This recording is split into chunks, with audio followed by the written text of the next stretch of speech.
جب آپ کا روزانہ کے اعتبار پر قرآن مجید سے سمجھ کے ساتھ ایک تعلق ہوتا ہے تو یہ کتاب یہ آپ کا سوچنے کا رویہ تبدیل کرتی ہے. یہ تبدیل کرتی ہے کہ آپ کے دوست کیسے ہوں گے. یہ بتاتی ہے کہ آپ اپنے فری ٹائم میں کیا کریں گے. یہ آپ کو ویژن والے لوگوں میں سے بنائے گی. ہمیں نوجوان لوگ چاہیے جن کا کوئی ویژن ہو، جو سوسائٹی کو چینج کرتے ہیں، اس کو بہتر بناتے ہیں. آپ کو ویڈیو گیم، فلمیں اور سوتے رہنے والے بچوں میں سے نہیں بننا. آپ کو ویسا نہیں بننا، کیونکہ پہلے ویڈیو گیم آئے گی، پھر سونا، پھر فلمیں، پھر سگریٹ، پھر ڈرنکس اینڈ پھر ڈرگس، اور اس طرح ہوتی ہے زندگی برباد. اور اس طرح ہزاروں زندگیاں جو ہیں وہ تباہ ہوئی ہیں. نہ کہ صرف نو مسلم بچوں کی، بلکہ یہ مسلمان بچوں کا معاملہ ہے. مسلمان بچوں کا آج ایسا حال ہے. اور ایسا کیوں ہے؟ کیونکہ جو کتاب ہمیں مقصد دیتی ہے، ہم نے خود کو اس سے ڈسکنیکٹ کیا ہوا ہے. ہم نے اس کتاب کو چھوڑا ہوا ہے. ہمیں اس کتاب کو دوبارہ اپنانا ہوگا.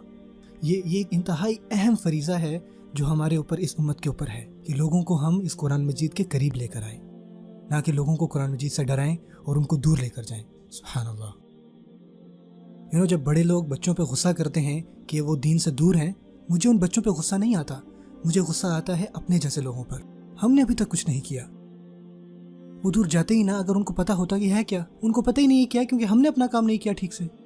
ہم میں سے وہ جو پڑھاتے ہیں ان کو زیادہ بہتر طریقے سے پڑھانا چاہیے، اور ہمیں ان لوگوں میں سے بننا ہے جن کو لوگوں کا احساس ہوتا ہے.